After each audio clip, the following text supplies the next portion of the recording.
Fugir da fiscalização, os criminosos usam caminhos alternativos como esse, uma estrada de terra aberta em meio a uma fazenda. É exatamente por aqui que contrabandistas, traficantes passam os seus produtos. Nesse trecho de 15 quilômetros de fronteira, foram identificados pelo menos 88 caminhos como esse em que nós estamos. No entanto, segundo as próprias autoridades, outras dezenas de estradas existem por aqui e ainda não foram identificadas. A região de fronteira ela é extensa e com o efetivo baixo da fiscalização, né, de todas as forças, é difícil a gente cobrir essa área enorme. Experimenta um colete balístico, também de uso restrito no Brasil. O equipamento está sendo vendido por $500. O Brasil pode usar? Pode usar. Até 6 milímetros é permitido. Até 6 milímetros. E você acha que dá algum problema, alguma coisa? Não. Se eu comprando uma, eu dou uma cópia da legislação do Brasil. Aí caso o policial da saia, o senhor só apresenta.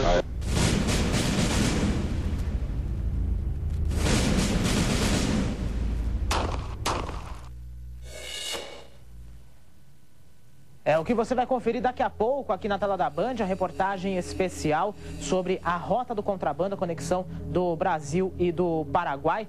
Pois é, a carga da Samsung acabou parando no país vizinho. Daqui a pouquinho também você vai ver mais uma repercussão sobre aquele acidente com o cantor Renner, da dupla Rick Renner. Aliás, foi a notícia do final de semana aqui na nossa região também, né? Apesar do caso ter acontecido em São Paulo, você está vendo aí as imagens da prisão, da detenção, na verdade, do cantor Renner. Dá só uma olhada nessa lista. E essa lista aí que você está vendo agora, só para você ter uma ideia, são todas as multas, a lista contendo todas as multas que o cantor já levou nesses últimos anos. São 108 multas, 512 pontos na Carteira Nacional de Habilitação.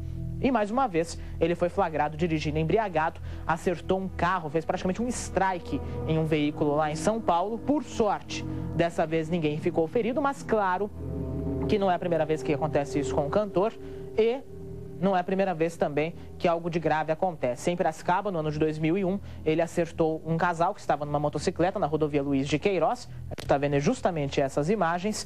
Nesse acidente, o casal acabou morrendo. Até hoje, o processo tramita na justiça, a imagem do casal, justamente o que aconteceu em 2001. Daqui a pouquinho tem a fala dessa família aqui no Brasil Urgente para Campinas e região. Daqui a pouquinho também nós vamos mostrar um caso que aconteceu hoje. Na verdade, aconteceu no final de semana aqui em Campinas. Um caso que a gente olha e não acredita, né? Vamos ver a imagem. Um poste caiu sobre uma casa. A gente vai ver a imagem daqui a pouco aqui no Brasil Urgente. Você vai ver a reportagem completa com a Fernanda Marion. Caiu esse poste em cima de uma casa. Não foi a chuva do fim de semana, mas foi um acidente de trânsito. Um caminhão que estava circulando ali no Padre Anchieta acabou acertando esse poste e o poste desabou sobre a casa de uma dona de casa.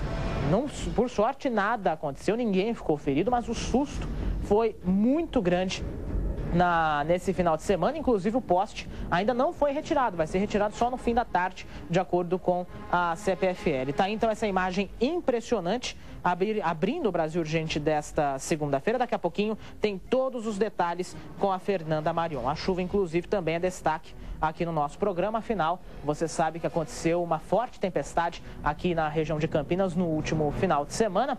Tem a imagem do céu aí de Campinas já? Já tem a imagem do céu de Campinas? Como é que está o tempo aqui na cidade de Campinas? Nós temos, nesse momento, uma temperatura bastante quente. Aliás, desde o começo da manhã, às 7 horas da manhã, a gente já tinha 21, 23 graus. Tempo bastante abafado aqui na cidade de Campinas. Está aí a imagem do Jardim São Gabriel, a divisa de Valinhos, Jardim São Gabriel, aqui na região sul de Campinas, na saída para o Anel Viário Magalhães Teixeira. Nesse momento, nós temos quase 30 graus aqui na cidade de Campinas, umidade relativa do ar em 59%. E a chuva, que causou diversos problemas aqui na nossa cidade. 3 bairros tiveram aí casas destelhadas com um temporal, com os ventos que atingiram até 67 km por hora. Não foi um vento muito forte, a gente já registrou ventos mais fortes, mas por incrível que pareça, mesmo essa velocidade um pouco menor, causou problemas no Parque Santa Bárbara, no Satélite Íris, na Vila Boa Vista e fora as árvores que caíram em 16 bairros. Só para você ter uma ideia,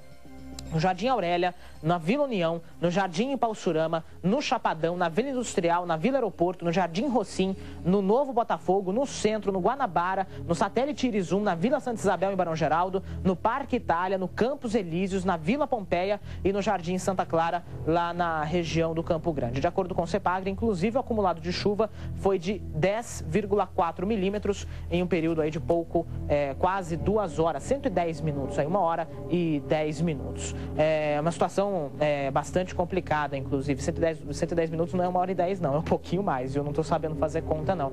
Mas a chuva que, por um lado, beneficia o Atibaia, acaba causando todos esses problemas aqui na região de Campinas. Eu circulei ontem, inclusive, à noite, muitos galhos caídos, muitas árvores caídas lá na região do Campos Elíseos, que ficou sem luz até as 8 horas da noite. Olha, apesar da chuva dos últimos dias aqui na nossa região, especialmente essa pancada de chuva mais forte nesse final de semana, a Prefeitura de Nova Odessa decidiu manter o racionamento na cidade. A interrupção acontece sempre das 9 horas da noite até as 10 horas da manhã. A medida vai permanecer por tempo indeterminado.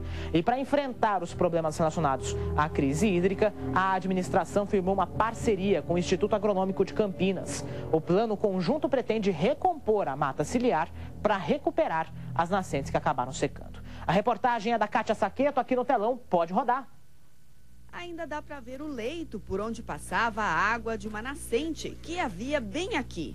Ela é apenas uma das 68 fontes que existiam no município de Nova Odessa e que ajudavam em parte do abastecimento da população. Há menos de um ano, essa área aqui onde nós estamos era uma lagoa. A água brotava do chão em diferentes pontos, mas a estiagem afetou o lençol freático e todas as nascentes secaram. Agora o leito está totalmente coberto por mato alto. Como o lençol freático diminuiu bastante, elas não têm força para sair de baixo para o solo, para a terra. Ou seja, não fornecendo água pro leito, né? O prejuízo é de 20% a menos na reserva de água do município. Há 5 meses, a população convive com racionamento de 13 horas por dia. Para reverter a situação, a Prefeitura, em parceria com o Instituto Agronômico de Campinas, adotaram ações para recuperar as nascentes. O plano é replantar a mata nativa nas margens das represas e retirar a terra de onde saía a água. Mas o resultado não deve aparecer de imediato. A ideia é iniciar ações já, como estamos fazendo. Inicialmente, eu acredito que as nascentes podem contribuir um pouco mais nesse momento crítico, mas o resultado é de médio a longo prazo. Tanto que foi por isso que a Prefeitura decidiu manter o racionamento em Nova Odessa, justamente para evitar que o rio acabe secando de novo. Vai recuperar toda a água. Aliás, é a água da chuva dos últimos dias, inclusive, que fez o Cantareira aumentar o nível naturalmente. Isso não acontecia desde abril, até por causa da própria secura ali da nascente do Cantareira, do reservatório do Cantareira. A água primeiro foi para a terra, depois o excesso é que formou o aquífero novamente, né? Formou o bolsão de água. É a mesma coisa em Nova Odessa. É mais ou menos isso que a Prefeitura de Nova Odessa quer fazer. Vai manter o racionamento justamente para evitar que as nascentes sequem novamente, para evitar que os reservatórios sequem novamente e evitar que a população tenha que voltar a passar pelo racionamento. O racionamento em Nova Odessa não é um dos piores aqui da nossa região, não. A cidade de Valinhos registrou, tem um racionamento também bastante rígido. Vinhedo teve um racionamento também. Iracemápolis também teve a água praticamente zerada. Então, é uma situação aí de emergência. Apesar da gente já estar numa época de chuva, já estar registrando uma chuva um pouco mais consistente, um volume um pouco mais consistente, ainda assim é uma situação que preocupa bastante, não só os moradores, como também as autoridades. E não pense você que essa chuva que caiu aqui nos últimos dias, não, vai resolver o problema da Atibaia, vai resolver o problema do Cantareira. Pelo contrário, a gente tem que continuar atento ainda a essa situação, tem que continuar economizando água, porque o período seco vai voltar. E 2015, pelo jeito, também vai ser tão difícil quanto 2014 foi. Pode vir aqui para mim, que nós vamos falar de uma notícia que parece repetida, só que não é não, viu? 400%. Esse foi o índice de aumento nos casos de vandalismo nos ônibus de Campinas entre 2013 e 2014. E nesse final de semana, mais 4 ônibus foram depredados. As imagens vão aparecer aí na tela. O Rafael Melo está ao vivo comigo para falar sobre essa situação. Rafael, boa tarde para você. Onde que aconteceu tudo isso, hein? Boa tarde, Felipe. Boa tarde ao telespectador do Brasil Urgente. Essas ações criminosas aconteceram durante a madrugada de ontem aqui em Campinas. E com esses casos, a cidade já contabiliza 120 ônibus urbanos atacados somente nesse ano, somente em 2014. Os 4 veículos são da empresa Itajaí Transportes. 3 desses ônibus, Felipe, foram depredados perto da Praça da Concórdia. Já o outro foi atacado bem ali próximo ao terminal Campo Grande. De acordo com a empresa, da empresa de ônibus, né, o prejuízo nesse final de semana somou mais de R$5 mil. Esses veículos, como vocês podem acompanhar as imagens aí, tiveram vidros quebrados, arrancados, e o número de crimes, como você disse, é 400% maior do que o registrado em 2013, quando foram verificados 24 casos. Se somar o prejuízo para as empresas ao longo de todo o ano, essa soma já chega aí a cerca de R$2 milhões, Felipe. Um prejuízo aí para as empresas, que chega a R$2 milhões, só que adivinha para quem volta o dinheiro? Para nós passageiros, isso é óbvio. O gasto com a manutenção dos veículos acaba voltando aqui para o usuário do transporte coletivo. Muito obrigado, Rafael Melo, pelas informações.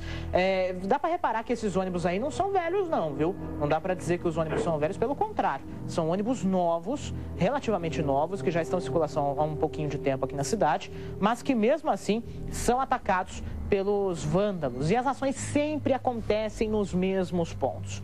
Praça da Concórdia, a região perto do terminal Campo Grande. Nós tivemos um caso no Campina Grande que destoou um pouquinho aí dessas últimas ações, mas mesmo assim, especialmente depois de bailes funk, depois de festas que acontecem nessas regiões. Eu lembro que eu fiz uma reportagem, inclusive, sobre uma intenção da Guarda Municipal, junto com a Secretaria de Segurança Pública aqui de Campinas, de coibir que os bailes funk possam acontecer ali na região do Campo Grande, para justamente evitar que o transporte coletivo seja prejudicado. Na verdade, é uma forma de legalizar as festas, essa proposta que a gente não tem mais notícia, não teve mais notícia do que aconteceu sobre essa intenção, não. É uma coisa para a gente correr atrás, inclusive. O que deu essa ideia da Secretaria de Segurança Pública, junto com a Guarda Municipal, de fortalecer a segurança, fiscalizar, ser mais rígido nos alvarás, ser mais rígido na situação ali dessas festas que acontecem especialmente na Praça da Concórdia. Acontece também na região do Ouro Verde, acontece no Parque Osiel, acontece em outros lugares aqui de Campinas, mas dá para perceber que a concentração dos casos é justamente ali na região do Campo Grande. Eu falei que a conta volta para a gente porque a manutenção dos ônibus também é uma das bases da planilha do reajuste da tarifa. Isso é meio óbvio, até dá para entender por quê. Porque o dinheiro que é gasto lá poderia ser investido na compra de novos ônibus, por exemplo. Daria para comprar com R$2 milhões, aí aproximadamente 5 ônibus, entre 5 e 6 ônibus, dependendo do modelo, ônibus que aumentariam a frota aqui da cidade, melhorariam o atendimento, mas que infelizmente esse dinheiro é gasto para manutenção desses carros. E todo final de semana é a mesma coisa. A gente chega segunda-feira aqui no Brasil Urgente e fala sobre a situação dos ônibus do transporte coletivo. Pode vir aqui para mim, porque a notícia também do final de semana foi a visitinha que o cantor Renner fez a uma delegacia de São Paulo. Mais uma vez, o motivo foi a combinação bebida e direção. Segundo os documentos conseguidos com exclusividade pela equipe da Band, ele dirigia com a carteira de motorista cassada pela Justiça. E não foi a primeira vez que isso aconteceu, não, viu? Em 2001, também o caso marcante, também bêbado, o cantor atropelou e matou um casal em Piracicaba. E justamente essa família comentou a nova ocorrência envolvendo o cantor Renner. Rodrigo Hidalgo é quem vai trazer os detalhes aqui pra gente no telão. Pode rodar. Essa família espera por justiça há 13 anos. A morte de Luiz Antônio Aceto e Eveline Soares numa estrada do interior paulista tem um culpado, que segue contando com a impunidade. O Luiz e a Eveline perderam a vida, não significou nada. Condenado pelo crime, o cantor sertanejo Renner, da dupla Rick Renner, não cumpriu as decisões da justiça. Olha, hoje a gente poderia falar que a impunidade é mãe, pai e irmão dele. O sertanejo dirigia naquele sentido a quase 160 km por hora quando perdeu o controle do carro, atravessou a pista e atingiu a moto neste exato ponto. Depois do acidente, foi colocado um guarda-reio e instalado por aqui um radar de velocidade. A condenação a 3 anos e meio de detenção foi convertida em multa e prestação de serviços. Renner não aprendeu com a tragédia. tem nada menos do que 512 pontos na carteira, correspondentes a 108 multas, como mostra o registro do Departamento de Trânsito Paulista, a maioria por excesso de velocidade. A defesa dos parentes das vítimas revelou que assim que as fases de recurso acabaram em 2012, Renner teve sim a licença para dirigir cassada. Este documento do Tribunal de Justiça de São Paulo prova que a pena já está sendo executada, ou seja, não cabe mais recurso. Apesar de ter sido condenado, ele está em execução da sentença dele. Ele está proibido de dirigir por 3 anos e 6 meses, mas ele continua dirigindo. Ele simplesmente porta uma habilitação vencida e se dá ao direito de dirigir. No processo civil, o músico foi condenado a pagar 2.000 salários mínimos de indenização aos familiares das vítimas, valor que hoje chega com juros a 5 milhões de reais. Mas até agora, eles só conseguiram receber, por meio do bloqueio de bens, cerca de 300 mil reais. A história do casal morto só voltou ao noticiário porque Renner continuou desafiando a justiça. O sertanejo se envolveu em um acidente nesta sexta-feira. Foi encontrado completamente bêbado. E tudo bem, beleza. Você bebeu? Se eu bebi, tomei alguma coisa. Não. Tomou o quê? O que você tomou? Deixa eu falar, doutor. Sob o efeito de 1,5 garrafa de vodka, bateu num carro estacionado e ainda tentou fugir. Por que você está aqui na delegacia, você sabe? Eu vim com eles pra cá, porque bebi um pouco mais de velódicos, vodka. Fora de si, tratou o que aconteceu como algo comum. Aí eu fui, quando veio estar lá pro tempo do trem do Guarujá, lá para aquela banda de lá, eu vim embora, entendeu? Eu vim embora. Usou droga também? Não, pelo amor de Deus, né? Não precisa tanto, né, meu amor? Vamos lá. A gente vai ter o MF. Um show da dupla Rick e Renner custa em média 70 mil reais.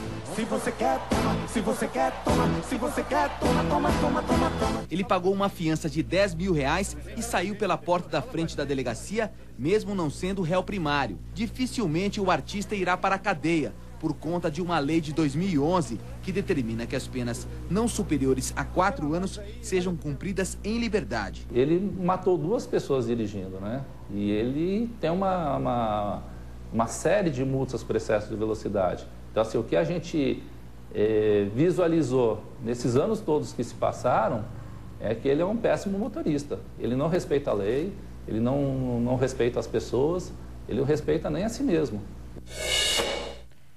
Ele disse tudo, né? Você viu o estado que o cantor estava na hora que ele chegou na delegacia? O pessoal está posicionando de novo para a gente ver esse momento.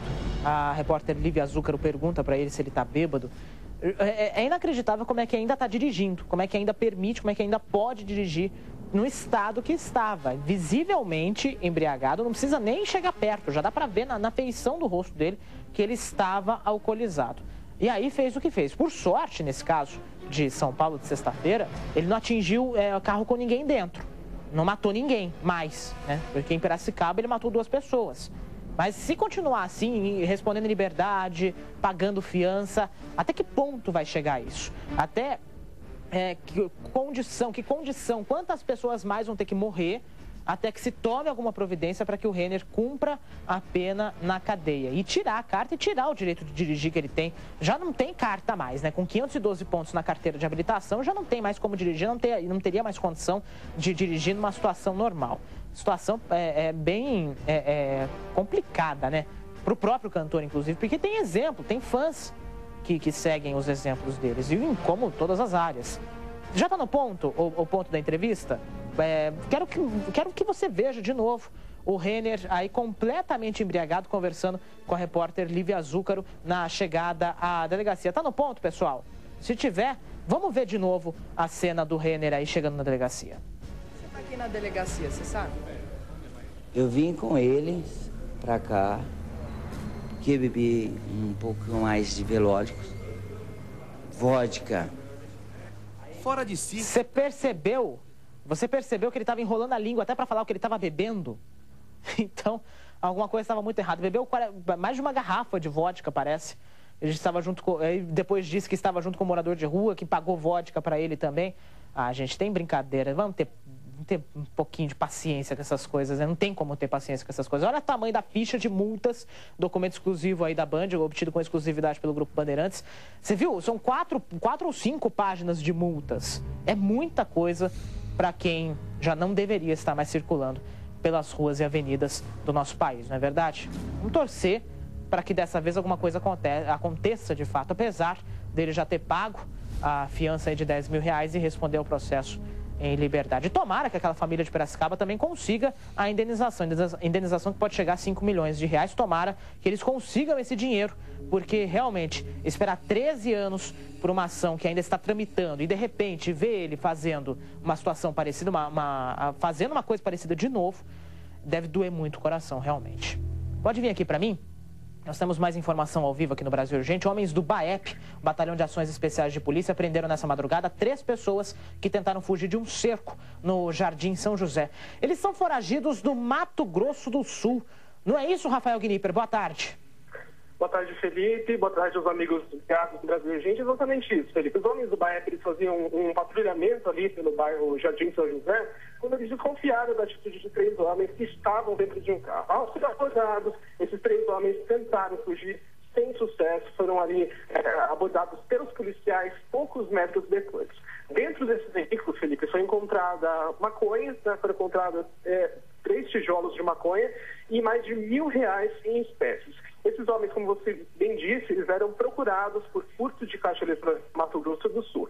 E olha só, Felipe, um deles já tinha um histórico, assim, bastante grande no mundo do crime. Ele já possuía passagens por tráfico de drogas, além de roubo quando menor. Ou seja, começou na vida do crime e não começou agora, né, Felipe? Esse caso foi registrado na 2ª Delegacia Seccional aqui de Campinas. Felipe. Ô, Rafael, como é que é a história? Ele já quando menor, ele já cometeu crimes. É isso? Como é que é a ficha dele?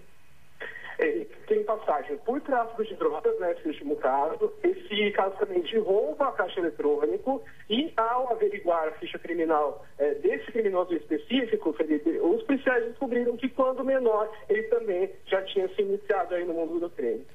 Mais uma vez, mais uma história aí de menores que começam na juventude no crime e vão embora até a vida adulta, não é verdade? Rafael Gnipper trazendo as informações ao vivo aqui no Brasil Urgente. Muito obrigado, Rafael, pelas informações. Está aí mais uma ação do BAEP, os homens do Batalhão de Ações Especiais de Polícia, que na madrugada botam para quebrar aqui na cidade de Campinas, botando gente na cadeia e gente que estava foragida, inclusive, de outro estado.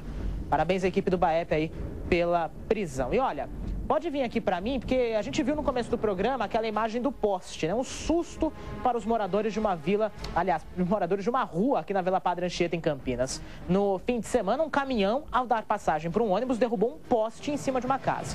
Por sorte, nada de grave aconteceu, mas a proprietária diz que ainda está sem luz. A repórter Fernanda Marion foi lá conferir. Aqui na tela, pode rodar. A imagem do poste quebrado que destruiu parte do muro impressiona. Um acidente de trânsito na Vila Padre Anchieta, em Campinas, danificou a cerca elétrica e por pouco não abalou a estrutura da casa de Dona Ana. Ela relembra os momentos de desespero, quando ouviu barulhos de explosões. Estava na sala vendo TV, aí escutei aquele barulho forte, aí caiu aqui aqueles estralos, né, da energia, foi um susto. Por causa da queda, a dona de casa e a vizinha ficaram sem energia elétrica. Um problema que não tinha sido resolvido até o início... 321. Um problema que não tinha sido resolvido até o início da tarde de segunda-feira. A CPFL acho que veio, acho que 1 hora depois já veio. Mas para desligar a energia, né? Porque estava tudo com energia e desligou a energia. Aí tentou desconectar algum cabo aí, mas não foi possível. Ele falou que ia voltar de madrugada para trocar o poste. Mas até no momento não veio. E a senhora está sem energia ainda? Está sem energia ainda. O acidente quase derrubou outro poste. Dona Araci teve que improvisar para evitar mais danos. Pedaços de madeira foram colocados para sustentar o postinho, que fica dentro da casa dela. Aí o vizinho ofereceu as madeiras e vieram e colocaram, porque se deixasse dar um vento ia cair por cima da casa.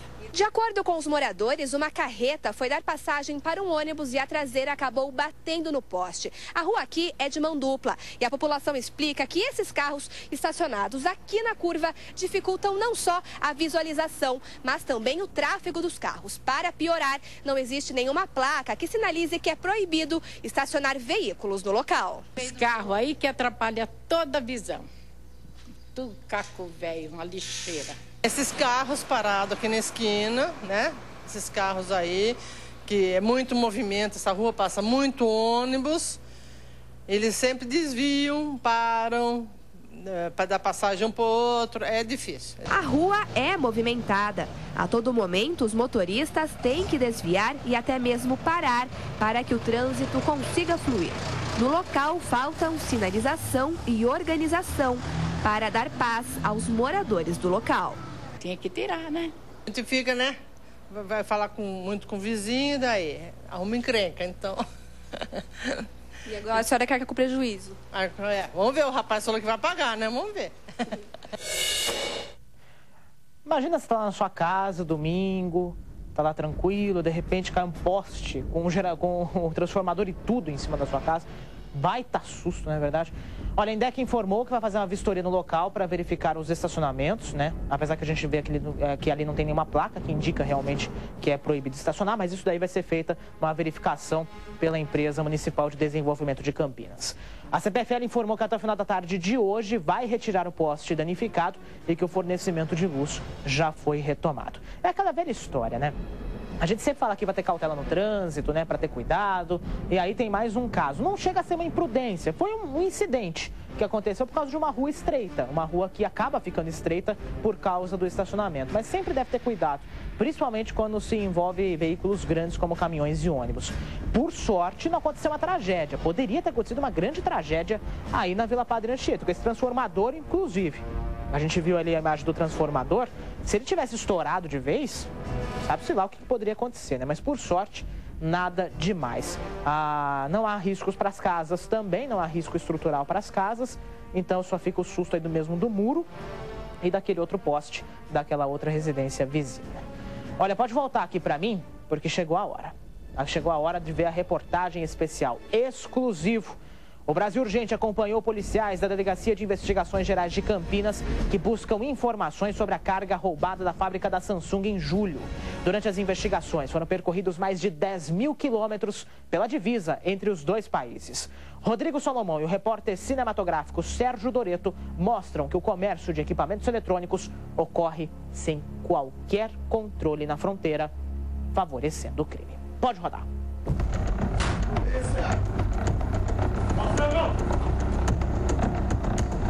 Fim da madrugada em São Roque, interior de São Paulo. Policiais da Delegacia de Investigações Gerais de Campinas, que investigam um assalto milionário à fábrica da Samsung em julho, conseguiram na justiça autorização para prender um dos suspeitos do crime. A casa é cercada pelos agentes que têm o apoio do Grupo de Operações Especiais da Polícia Civil. Polícia! Ei, vem aqui! Tá cercado, fundo! Vai, tá cercado, vai! O pé! Abre! O alvo é considerado pela polícia um dos mais perigosos ladrões de carga do estado. Surpreendido pela operação, ele se entrega e é dominado. Fala seu nome aqui. É o Wilson. Do quê? De Souza Rangel. Você está preso, Wilson. Vamos para trás. Por que, senhor? Wilson de Souza Rangel foi reconhecido por testemunhas como um dos criminosos responsáveis por invadir e roubar a fábrica da empresa coreana. Na ocasião, a quadrilha rendeu uma van de funcionários e conseguiu burlar a segurança da multinacional.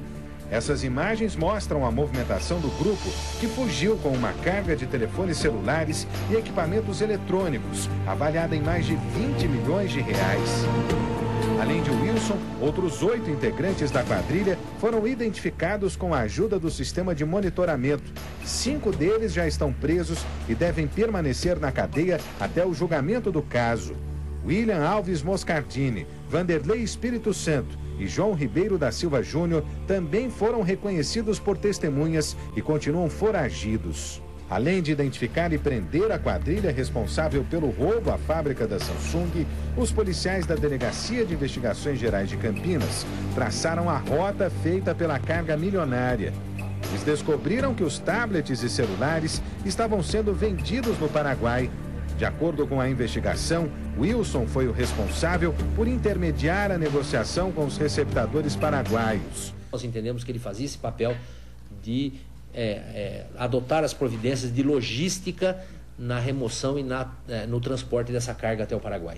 Antes de ser levada à fronteira, a carga foi deixada em um depósito na região de Campinas e dividida em lotes menores. Só depois foi entregue pela quadrilha no país vizinho, usando como porta de entrada a Ponte da Amizade, que liga as cidades de Foz do Iguaçu, no Brasil, e Cidade del Este, no Paraguai.